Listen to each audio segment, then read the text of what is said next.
بیان کرتے ہیں کہ انسان جو ہے وہ اپنی عاقبت پر تفکر کرے کہ جو میں کر رہا ہوں اس کا نتیجہ کیا نکلنا ہے۔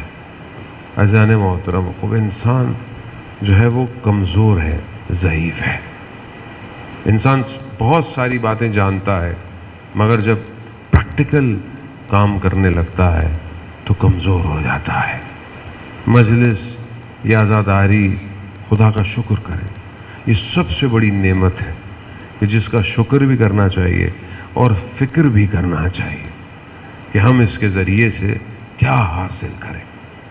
عزیزان محترم، جب انسان وادی امام کی طرف پڑھتا ہے تو پھر وہ حالت ذکر میں آ جاتا ہے۔ ذکر صرف زبان سے نہیں ہے، ذکر پورا وجود کرتا ہے انسان کا۔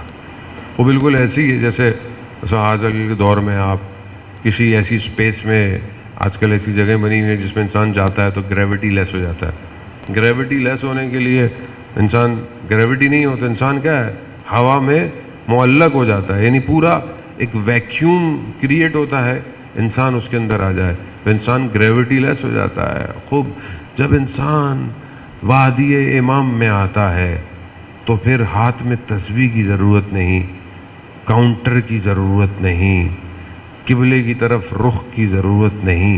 ہاں، نماز تو پڑھنی ہے قبلے کی طرف، لیکن ہر وقت ذکر کی حالت میں رہتا ہے۔ اس کے اعضاء، اس کے وجود ذکر کرتے ہیں۔ یسبح للہ ما فی السماوات و ما فی الارض، زمین اور آسمان تسبیح کر رہے ہیں۔ وہ یہ تسبیح مجھے کیوں نہیں سنائی دیتی؟ میں کیوں نہیں اس تسبیح کو سنتا؟ مجھے کیوں نہیں آواز آتی کہ پتا بھی کہتا ہے لا الہ الا اللہ، پتھر بھی کہہ رہا ہے سبوح قدوس؟ مجھے کیوں نہیں آتی؟ کیونکہ میں دنیا کے شور میں پھنسا ہوا، میں نے اپنے آپ کو خود غفلت میں رکھا ہوا ہے۔ خوب حالت ذکر میں آئیے، مجلس حالت ذکر ہے۔ جب آپ ذکر میں آئیں گے تو اپنے آپ کو اپنے امام کے سامنے پائیں۔ آیت اللہ قاضی طباطبائی رضوان اللہ تعالی علیہ خود فرماتے ہیں کہ جب میں تہجد کی نماز پڑھتا تھا، نخلستان میں پڑھتے تھے نجف سے باہر، تو کہتے تھے کہ ان کی نماز 1 گھنٹے کی تہجد، ہم سے تو 2 منٹ 3 منٹ۔ پبلک پوچھتی مولانا صاحب آسان طریقہ بتائیں تہجد، رات کو پڑھ لیں سونے؟ ہاں بھائی پڑھ لو، رات کو پڑھ لو، چلتے ہوئے پڑھ لو، قضا پڑھ لو، پڑھو تو صحیح۔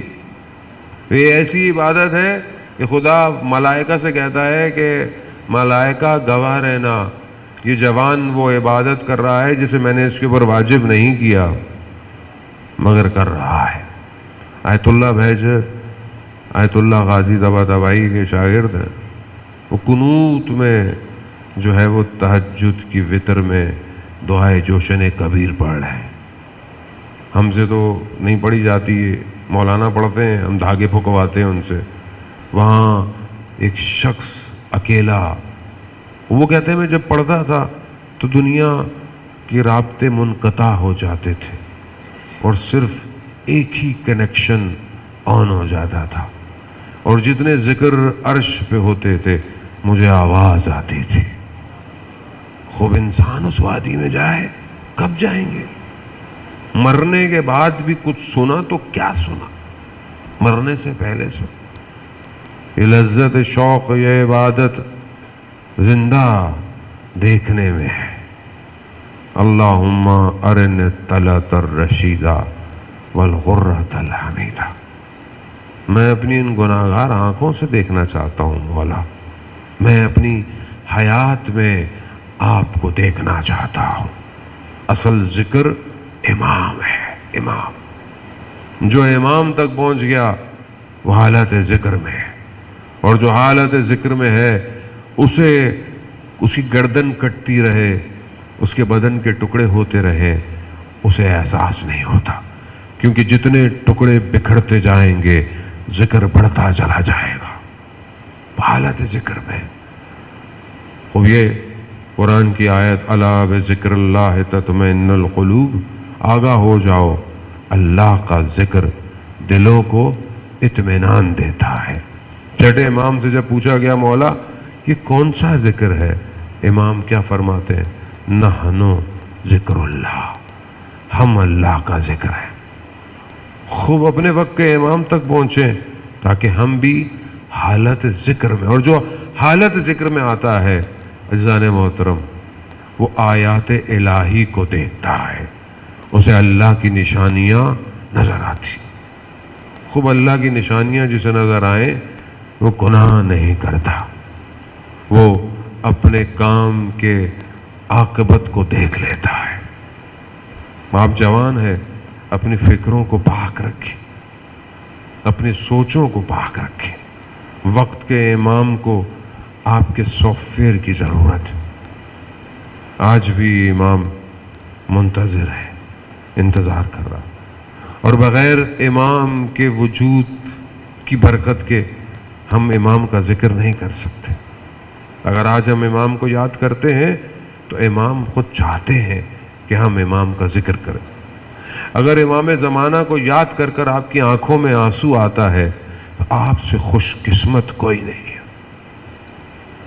سید الشہداء پر گریہ کرنا کمال ہے، ایک قطرہ قیامت جہنم کی آگ، لیکن اپنے زمانے کے امام کے لیے رونا بڑا مشکل ہے۔ زانے محترم متا ترانا و ناراقا، مولا ہم کب آپ کو دیکھیں گے؟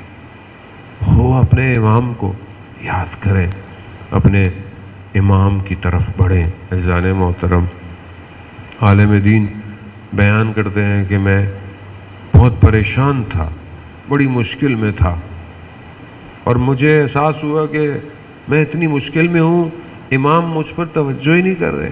اسی پریشانی میں اپنے گھر کے صحن میں ٹہل رہے تھے، اچانک سے دیکھا کہ امام برابر میں ٹہل رہے ہیں۔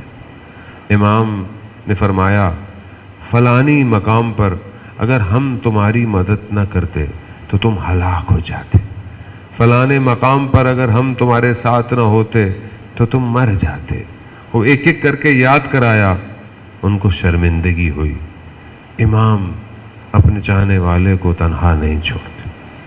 آپ اپنے لبوں کو ہلائیں، آپ کی آواز امام تک پہنچ جاتی ہے۔ عزیزان محترم